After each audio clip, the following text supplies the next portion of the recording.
identity theft is one of the biggest, and fraud are sort of go hand in hand, because the information that they need sort of goes hand in hand to do what they want to do. So when we talk about, we'll talk about how to steal and use your personal information, and tips that you can use to keep yourself safe. So, what's identity theft? That's the first thing that we wanted to talk about. They're just basically stealing your information, and we'll talk about a little bit later on how they're going to steal that information. But they're stealing your information to go out and to create your persona or your identity out there somewhere else, but they control it, right? So is it Margaret?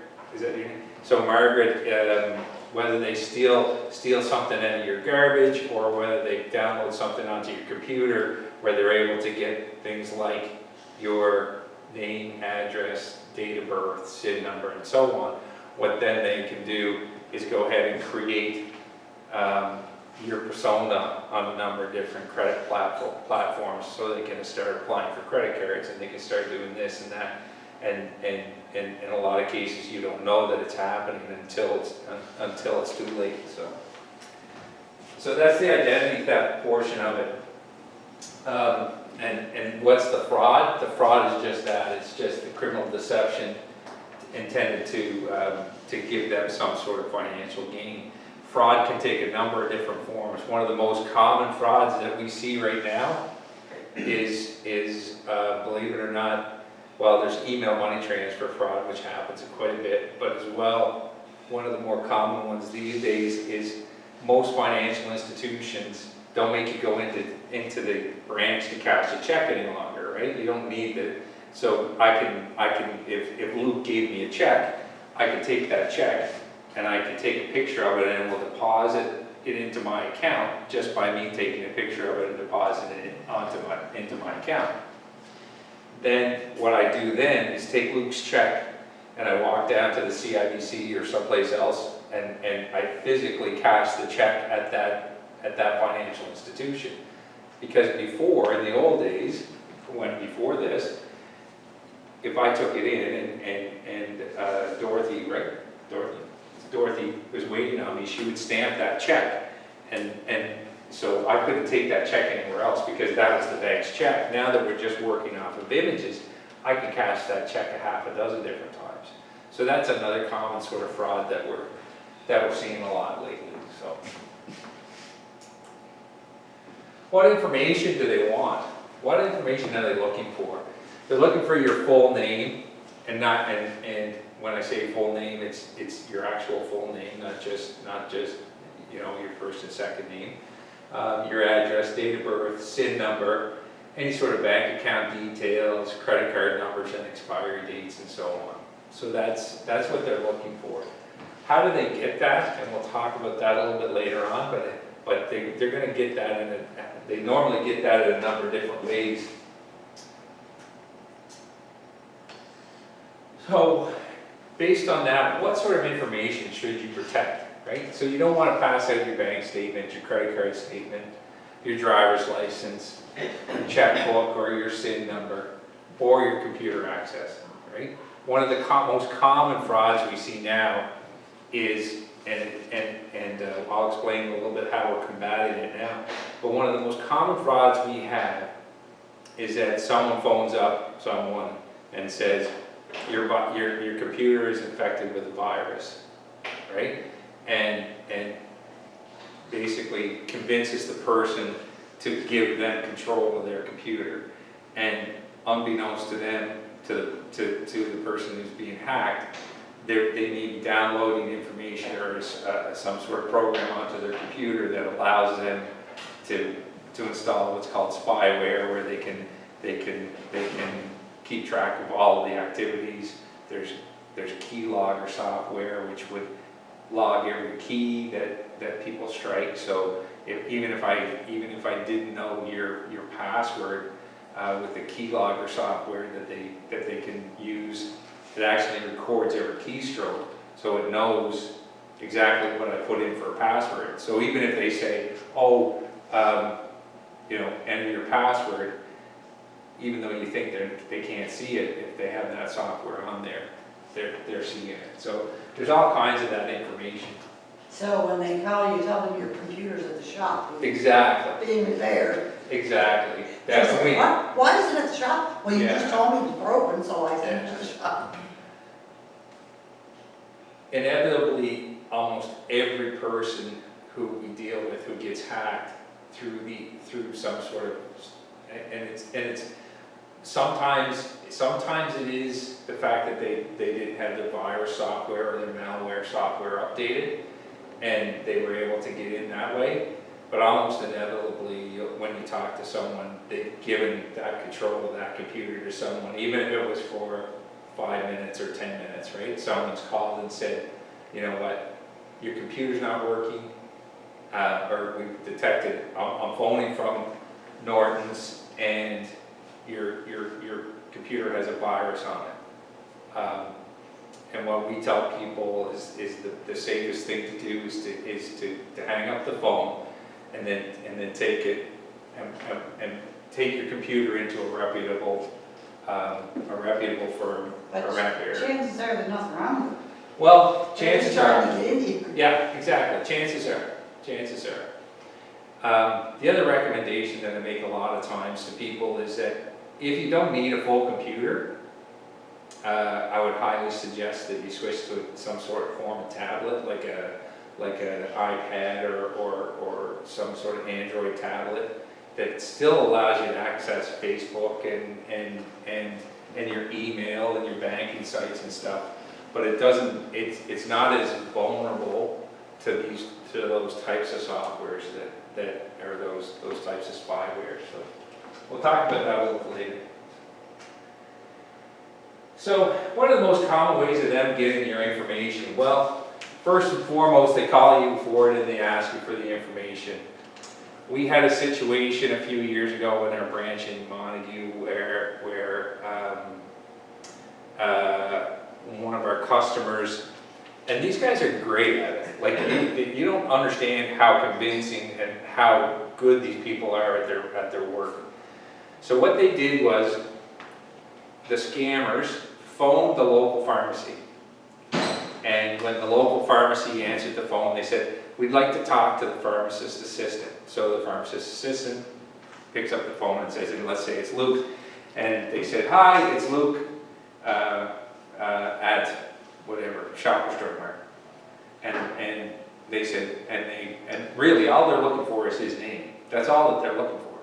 So they hang up the phone, right? Then they pick up the phone and they call, and they say, "Oh, Margaret, it's Luke calling from Shoppers Drug Mart." And chances are, in a lot of small towns, Margaret will know that Luke, right, works at the pharmacy or works at the Shoppers Drug Mart or works whatever. And I'm calling about George, and I just need to confirm. I want to send in George, and this is the exact wording that they use. We want to finalize George's insurance, or before we send in his prescription. Can you confirm some of the information for us? And she goes, "Sure." So then he goes, she said, and then she listed off his full name, his address, his date of birth, his SIN number, and by 5 o'clock that night, there was like 12 or 14 different applications for different credit facilities already on his credit report. So that's how quick they are and how good they are. Like I said, they're very professional about it, and you know what? They might try that 100 times a day and only get away with 5. But in this particular case, they were able to obtain credit and use the credit for that gentleman in the tune of $50,000 or $60,000. So it was a pretty good day's work, right? So they email you it and they get you to provide the information. So we'll talk about this a little bit. This is what they call phishing. And this is the term that everybody uses now for it. There's a couple others called smishing and vishing, but This is what they call phishing, where they send an email that looks like it's a legitimate email, looks like it's coming from the credit union. Just click on this link, we just need you to confirm some of your account details. Or the expiry date's expired on your credit card, please enter your credit card information and whatever, right? So they can get it through viruses or malware, right? So malware is just malware is short for malicious software. So malware and viruses are basically the same thing. Or they physically steal your information. So they take your information either from a garbage can or from your post office box, right? Where they steal the information. They steal your checkbook out of your car, they do whatever that they have to do, right? That's inevitably one of the biggest areas of fraud historically, pardon me, was people just leaving their checkbooks in their glove compartment and somebody going in and they don't rifle through the car, they just go through the glove compartment, find the checkbook, and they take the checkbook and nobody knows they're gone until 8 checks are written or 9 checks are written, right? The good thing on that is that if you find it within 90, I think you have 90 days to tell the bank that it's a fraudulent check. So even when you get your bank statement at the end of the month, you're supposed to always check, because if something like that happens, you have 90 days to challenge it. So thanks, Sherry. Yeah. So you have 90 days to challenge it with the bank to say that wasn't my signature, and the bank has to give you your money back. They don't have any choice, right? So.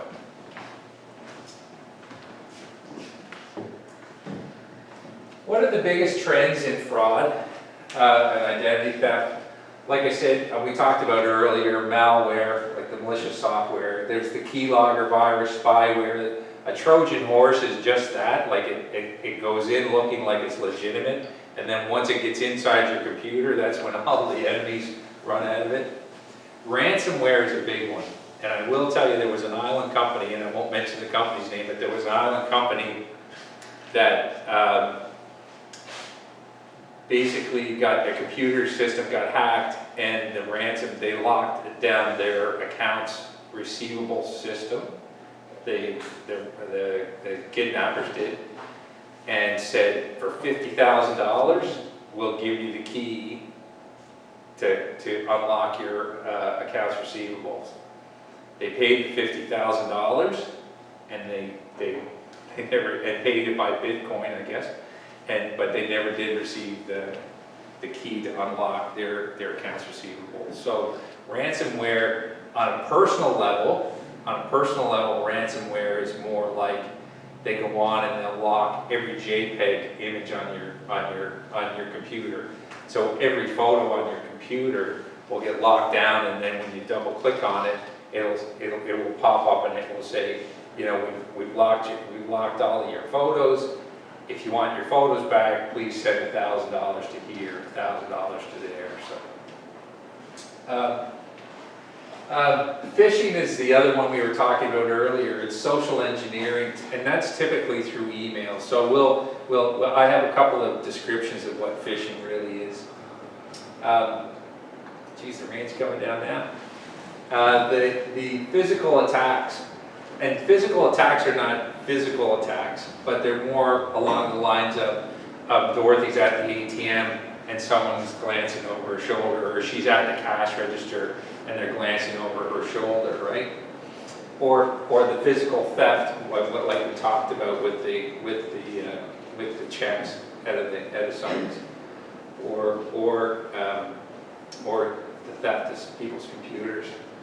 Tailgating is a little less common. Tailgating is if you need a pass card to get into an area, people will walk really close so that it only takes, you can walk in close behind them so that it only sees one person going in. The last biggest threat that we see, and believe it or not, I'm trying to think, and during COVID it was even bigger, but we're in a small city, in a small province, we're a small financial institution, and I think we probably have stopped 5 to 6 romance scams in the last year and a half. Typically, what happens with a romance scam is either people are on a dating website, and it doesn't even have to be a dating website. Sometimes it's just on Facebook or on Instagram where people make contact with other people, convince them that they've fallen in love with them, and then start to ask for money, right?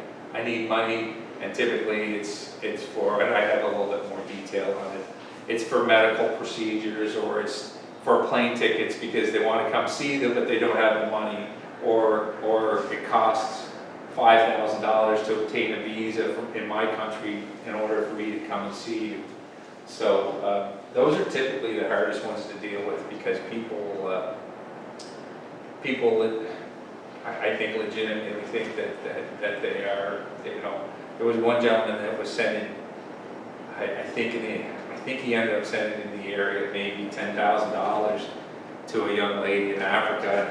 He continued to call her his fiance, even though he'd never met her, he'd never laid eyes on her, he had only spoken to her on the phone like a half a dozen times or something. But so those are the hard ones. Malware, the first one we talked about, historically called computer viruses. They get more and more sophisticated as we get along, and it's harder, especially the Apple products. So if you use an iPad or an iPhone, historically they're easier to protect against viruses than a regular PC. Ransomware. Those are the stats that the Canadian government threw out, that there was 305 million attempts in 2021 alone in Canada for ransomware. So that's hard to believe on 365 days a year this is how many attempts, right?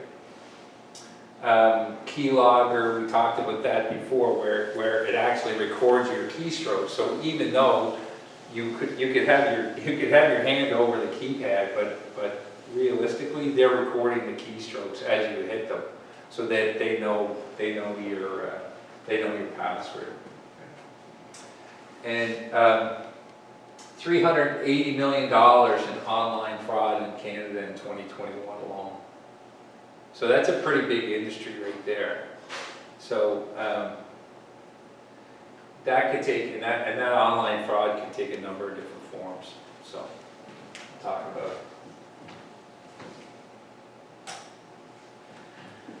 So phishing sites, most phishing sites are sent by emails, okay? So the crook will register a fake domain that mimics an organization that most people deal with. Amazon is a classic one, right?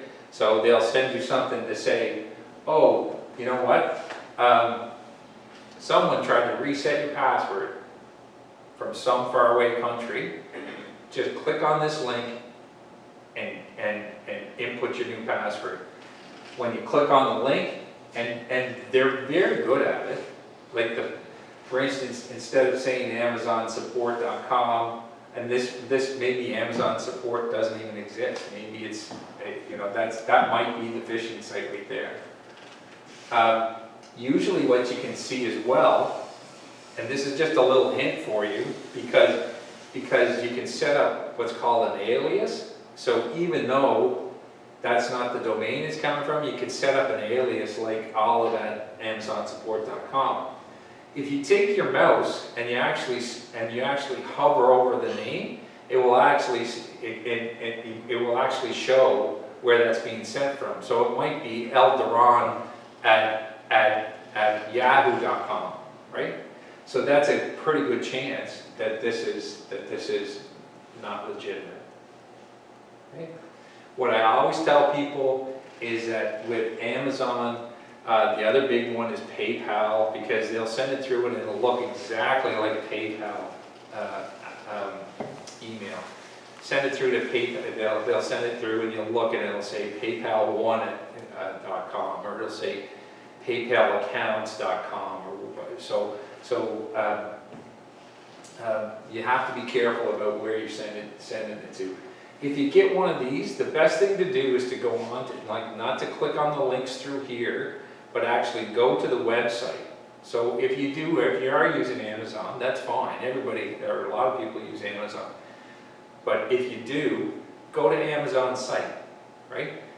Log on through their legitimate site like you always would. If there has been some sort of fraud or something on they will have it on there, right? They will say that it's been, you know, that your account's being used somewhere else, right? Or, like I said, please call us at this number and your email address to verify, right? This looks like a very legitimate email, doesn't it? It looks exactly what you would expect to see from Amazon.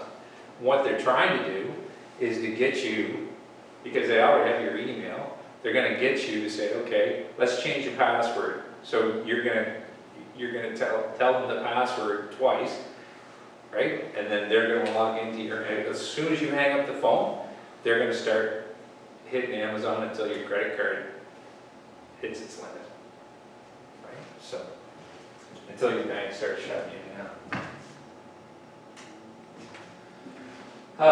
This is becoming more and more common. We see it a lot during income tax return time, and every year they get a little bit more complicated, a little bit more threatening. Vishing and smishing is voice phishing. So they send it and they say, I'm calling from CRA and you owe us, you know, $5,000 from your income tax, or you owe us $800 from your income tax. And some of those people can be very aggressive. One of the things that CRA always says is that they will never ask for collection and so on money over the phone. They typically will send you letters, right? CRA is not going to call you on the phone to say, you know, and if they do, they'll basically leave a message and ask you to call a particular number. So these are the things you're going to get. You get a call, you've got a computer virus, give me access and I can get rid of the computer virus. You've won the lottery, give me your account number. Your loved one has an emergency and needs cash, give me your credit card information. We actually had an older gentleman who came in. They called to say that and they said it was, the young man on the other end was imitating his grandson, and he said he was in Mexico and he had gotten into a bunch of problems in Mexico, and could he buy, and he asked him to buy $500 worth of Amazon cards at Sobeys, or I think it was Amazon cards at Sobeys, or at Best Buy or whatever. I think it happens so often that Sobeys now will only sell a certain amount of those cards at any one time, because people were coming in asking to buy $3,000 and $5,000 and $8,000 worth of cards, of gift cards, right? Because it's untraceable then. So, like I mentioned earlier, they can also pose as your local services, your drugstore or your dentist's office, right? This is so-and-so, this is Margaret from Belvedere Dental Clinic, and I'm going to put your insurance claim through, and I just want to make sure I have your husband's information correct, or your wife's information correct. My son just got one of these a few weeks ago. A text came to his phone and said, "This is CRA, and you're eligible for, or you have a $385 tax refund that you haven't claimed, and just click on this link." And he said, "Can I click on the link?" And I said, "Yeah." And he clicked on the link, and all it did was start asking where he wanted the money to be deposited to, right? Asked him his account number, his transit number, the FI code, all of the stuff that they would need, right, to get his. And I said, so then I asked my son, do you get your income tax deposited into your account now? And he said, yeah. And I said, so why would CRA then need all this information again, right? So then you know. I said, CRA doesn't contact people by text. They don't, right? It's either email or by mail, so. Physical attacks, and again, I don't want you to think like physical attacks as being you know, being physically assaulted, but they can pick up garbage and recycling, right? So that if you don't shred your stuff, well, we all of us except for Luke would probably remember when you used to get a credit card bill in the mail, and you used to have all of the digits of your credit card right on your statement, right? Now, there's only the first four digits and the last four digits, right, on your statement, because robbers and thieves would take your credit card statement, right, and then they'd have your credit card number, they'd steal it out of a mailbox, and then we're able to use it, right? They look over your shoulder to gain information like logins or your PIN number or whatever. Stealing computers, tablets, checkbooks, etc. That's a big one, especially people. And that's one of the biggest things I can tell people is that you need to have your computer locked down. So you can't just have it so that when you open it up and it asks for a password, that somebody can just hit enter. You need to have a password on your computer.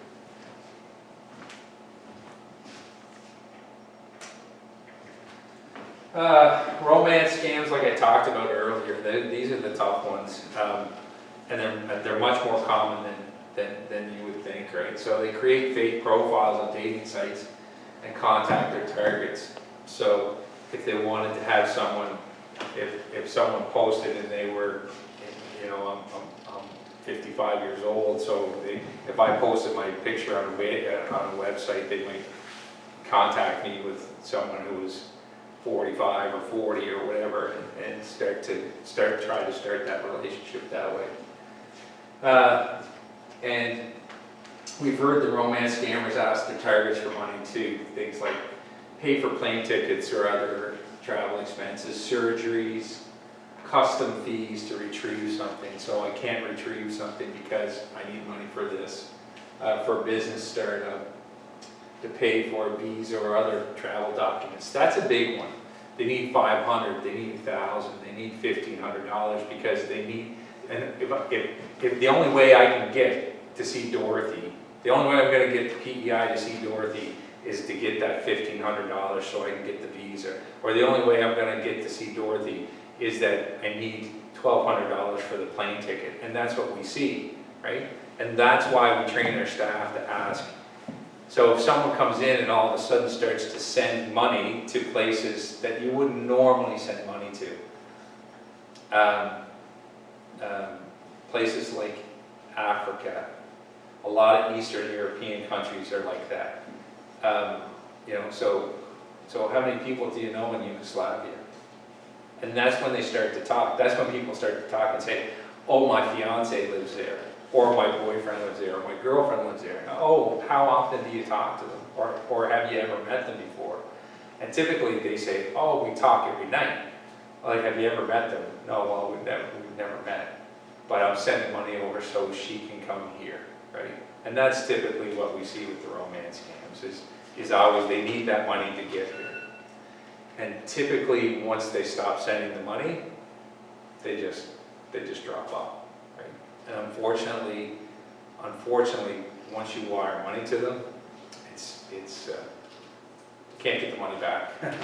in a lot of cases you can, with other frauds, right? You can apply, even if your computer was hacked, for instance, and someone got access to your computer, we can, you can go into the credit union and you can apply to have your money returned to you because of we have what's called an online guarantee. All that we ask is that you come show us proof that your computer has been cleaned since the time of the attack, because we don't want to give people access to their computer back if there's still a virus on there. So in a lot of those cases, it's a fairly easy. I shouldn't say easy, but it's a way to get your money back. With romance scams, if you're transferring money to Nigeria or Tunisia or wherever, you're typically, as soon as we hit enter on the keyboard, it's gone and it's never coming back. There's no way we can get it back.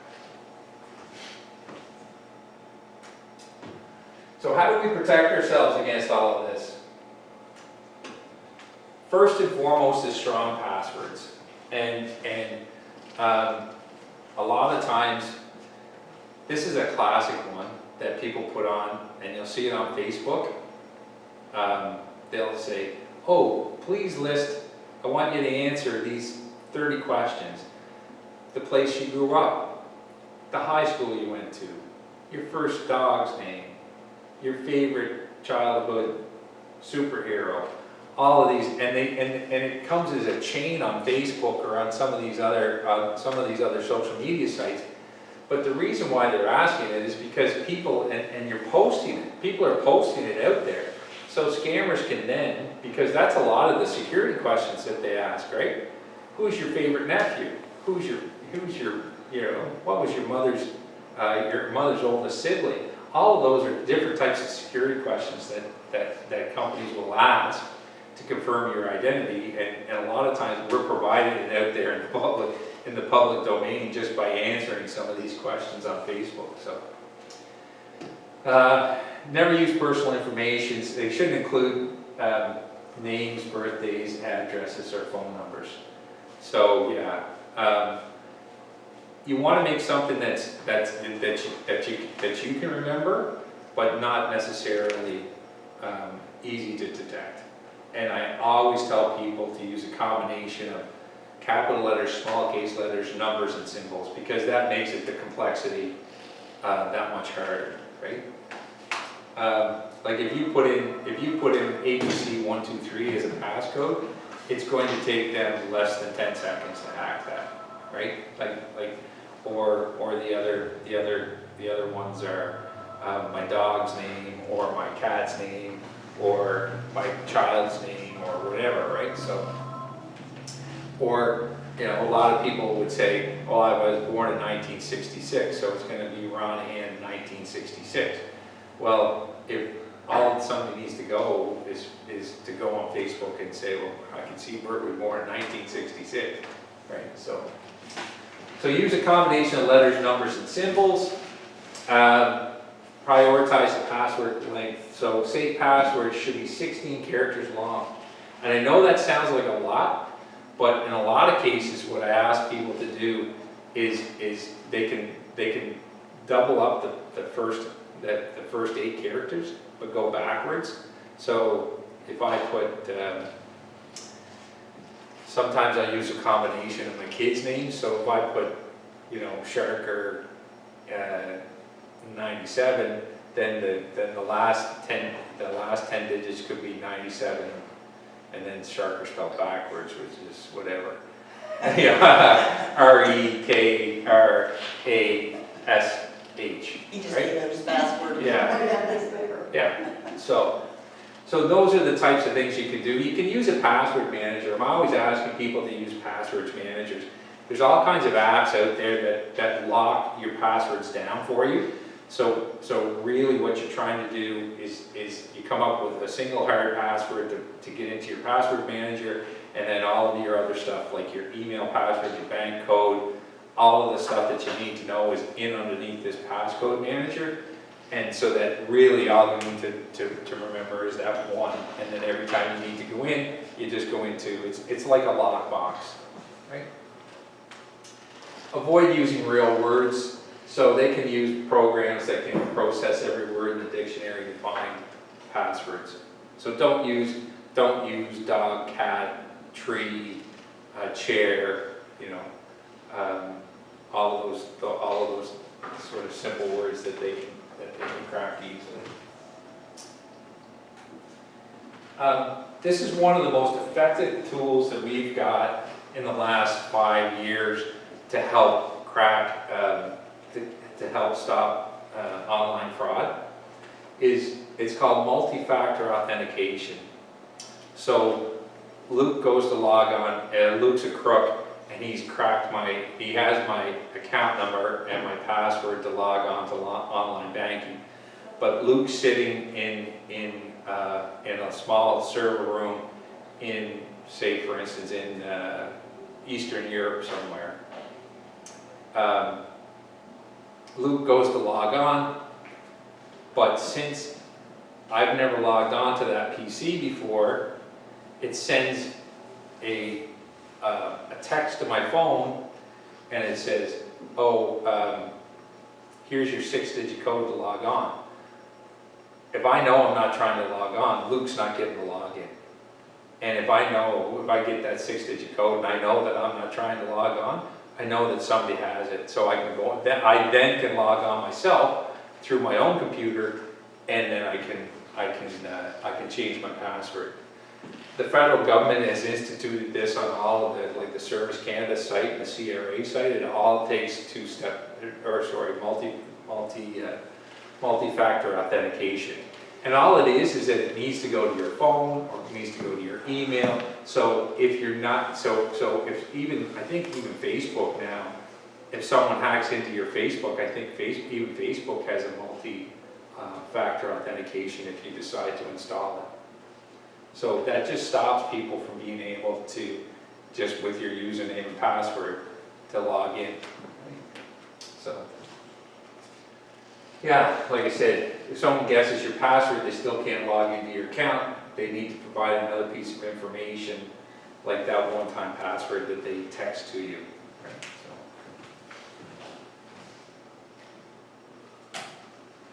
So. Protect your card information. So never give your credit card information to someone who emails or calls asking for it. Okay? And this is the difficult part with this one. Because with online shopping, a lot of these companies, that's what they do, is they ask for your information.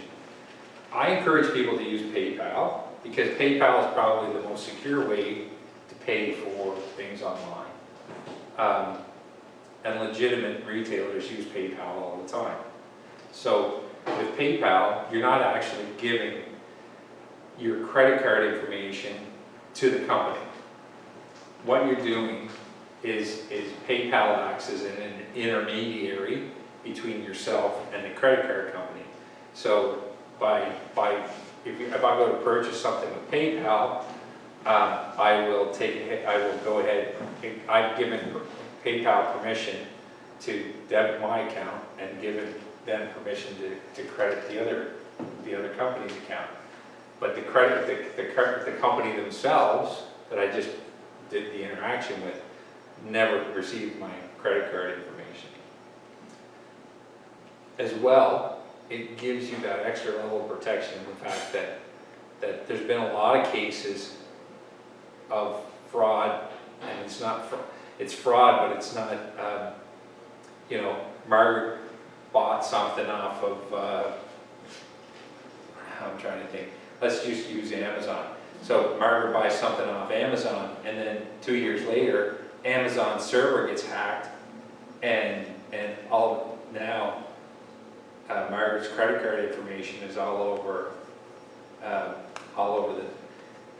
And I don't like using this term but it's out there, and if you look it up online, you'll see what it is. But it's all over the dark web, and the dark web is a part of the internet sort of universe that people who are up to no good use it. So that's where you go onto the dark web. You can buy credit card numbers, you can buy identities, you can do whatever you want with it. So typically I tell people PayPal, really secure way of purchasing things so that you're not giving your personal information.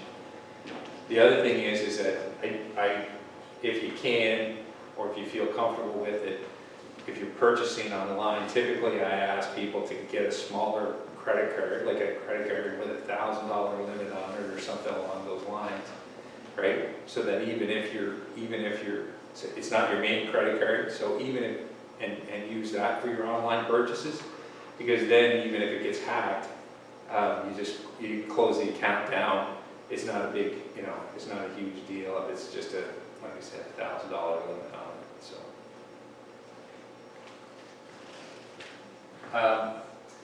Never, ever, ever use unsecured Wi-Fi, because that is, you would not believe how many times we've gotten someone who can't understand why they're in a hotel room.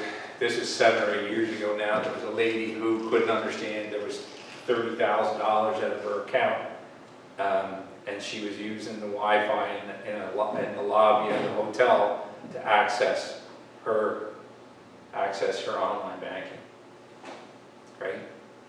And using free Wi-Fi, and there was obviously somebody sitting there who was tracking whatever she was doing, and they just got on there, added a bunch.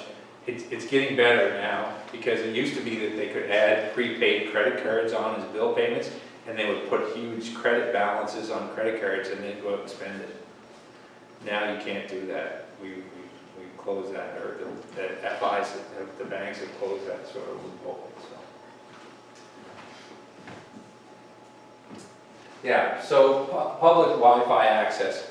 There's all kinds of public Wi-Fi access that you need a code for, right? So if you walked into the credit union today and said, I want to log on to my online banking, you'd have to go to one of the staff members, and they would provide you access to the Wi-Fi password. We change the password once a month, and it's always, like I said, it's always changing.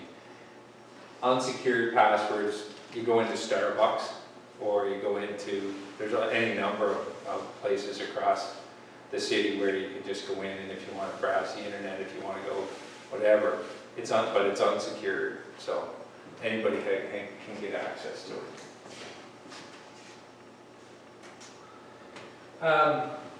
This is a big one now. You can shred or destroy documents. So use you can buy a shredder, a personal shredder. They're about, I think they're about $70 or $80 at what's that? Or less. Or less. And they're crossed. Yeah. Both ways. Yeah. So you can get them at Staples or Best Buy or whatever. You know, cut old credit card and bank cards into pieces. We actually have a shredder specifically at the credit union just for people's cards, so that if their card expires and they bring it in, we just this shreds it for us, right? If you take your stuff into the credit union, we'll take it for you and shred it for you. We don't actually physically shred it. We have a locked box that we have a document destruction company that comes and picks up. We have 5 of those boxes, and they come and they pick them up once a month and shred them. So.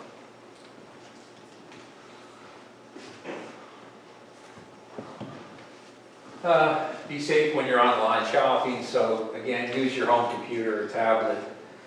Make sure you check the URL carefully, make sure it's right, so that when you click on the link that it looks like it's right. And sometimes, like I said earlier, if you hover over the top of the link, if it gives you a different link than what you think what should be there, right? And that's what I said about earlier, by using a dedicated low limit credit card or a prepaid card to purchase stuff. Right? Because once even if they did hack it, they're not going to get away with very much money.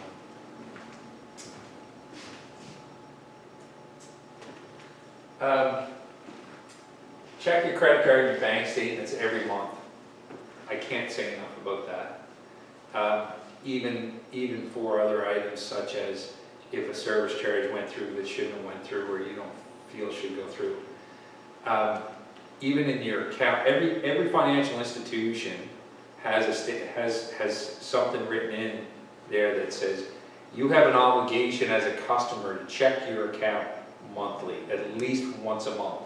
Right, to make sure, right, because realistically, if you came back to us and said, well, look what happened, this happened 12 months ago, and you guys didn't do anything about it, at that point, not that we would, but at that point it would be within our rights to say, you know what, sorry Dorothy, but you shouldn't have allowed that to happen for the last 12 months.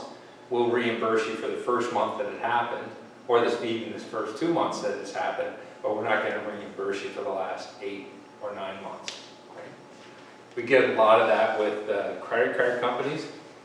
People will come in and they'll go, look, I canceled this credit card 8 months ago, and they kept on debiting me. And we say, well, you know, you were supposed to check your account balance, your bank statement at least once within the first 30 days of the month, right? So. Yeah, pay special attention to those pre-authorized payments and withdrawals.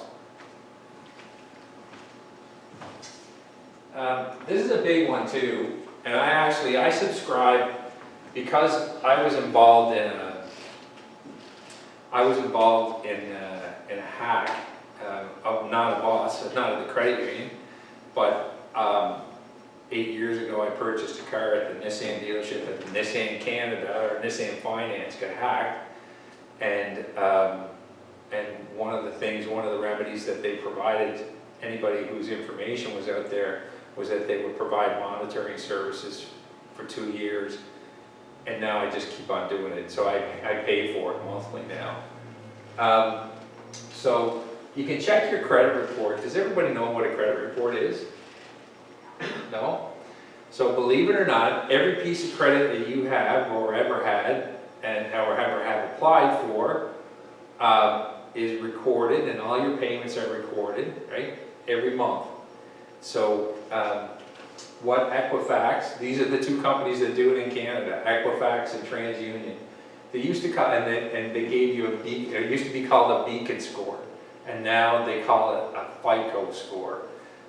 This FICO score basically gives lenders like the credit union a good history of your past history with credit. So did they pay on time, and so on, and how much credit do they have, and all of that, right? So information about all the accounts that you have with any sort of credit facility would be on there. If you had a mobile phone, that would be on there as well, right? So what you can do is you can check. They're obligated to give you your credit report once a year, right? So if you call them or email them, once a year they have to provide it. And that would give you a good picture of what's there.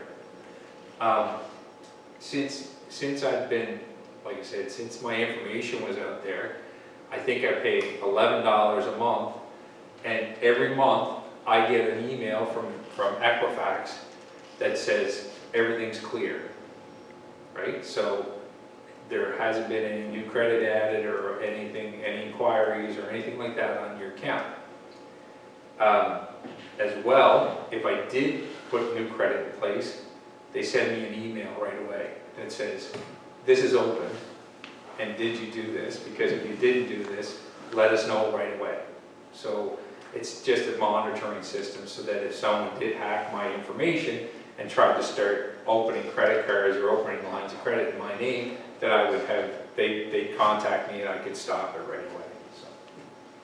But even if you didn't want to pay, they have to provide it to you once a year for free.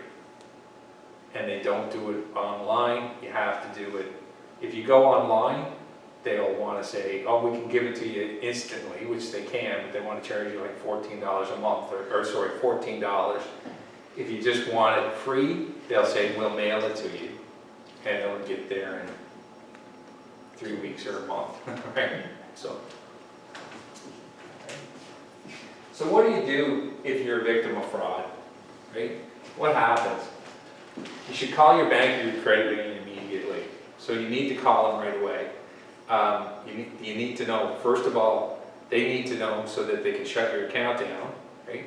But as well, they may be able to provide some of those funds back, right? Depending on what happened. You need to cancel all your credit cards, change on your online passwords. I put on there notify law enforcement. They are very, how should I put this? They're very obliging, and they are compassionate and so on about, and they're very apologetic that you've gone through it. But the chances of them actually tracking down where the money went is slim to none, unless it's a relative, and we believe we get a lot of that, right? So unless you know that you know, when the police talk to you that well, did you give your password to anybody? Oh, well, I gave it to my son, or I gave it to my granddaughter, right? That would be the only time that the police would ever necessarily be able to track it down. They just don't have the resources, right? And a lot of these places, believe it or not, are shut down just as quickly because they'll open up in a strip mall in Edmonton, and the next day they could be in Winnipeg. like it's that quick. That's how good they are at this stuff, so. And that's about it. It's, I know it sounds scary, but the one thing that I can say to folks is that really be cautious when people pick up the phone and ask any information. And my suggestion would be, you know what, if they say it's CRA I'm calling, I would hang up and say, you know what, I'll find CRA's number and I'll call them directly, right? If you're using online banking or you're using an online retail service, you know, make sure you're using strong passwords, because that's the biggest thing. Most of the time, all of us will set up our username is pretty much always our email or the first letter and then our last names, you know, is usually your username. The real protection for everybody is the password. So as much as I can, if you take one thing away from what we talked about today, is using strong passwords and not to repeat your passwords for over a number of different sites. So if this is your password for Facebook, don't use that for Amazon, and the same thing for your Netflix password, and same thing, right? Yeah. It's a scary world out there, but it's not impossible to keep your network small, as long as you can use some pretty sort of standard stuff. Destroy your documents, keep your stuff safe, keep your Wi-Fi locked down. You know, regular updates on your computers. Most computers now have regular updates, and whether you're using McAfee or Norton's antivirus, it doesn't make any difference. They're all great at it. It's just you gotta have something there. So. Yeah. Yeah. Any questions or anything that you're worried about? I've got the Amazon ones, but it's not going to change your account, it's a bill. So Yeah. your account's been already set up, it's been billed. When you get those phone calls. Oh yeah, most of them don't answer the phone, it's unnumbered. Yeah. No. Yeah.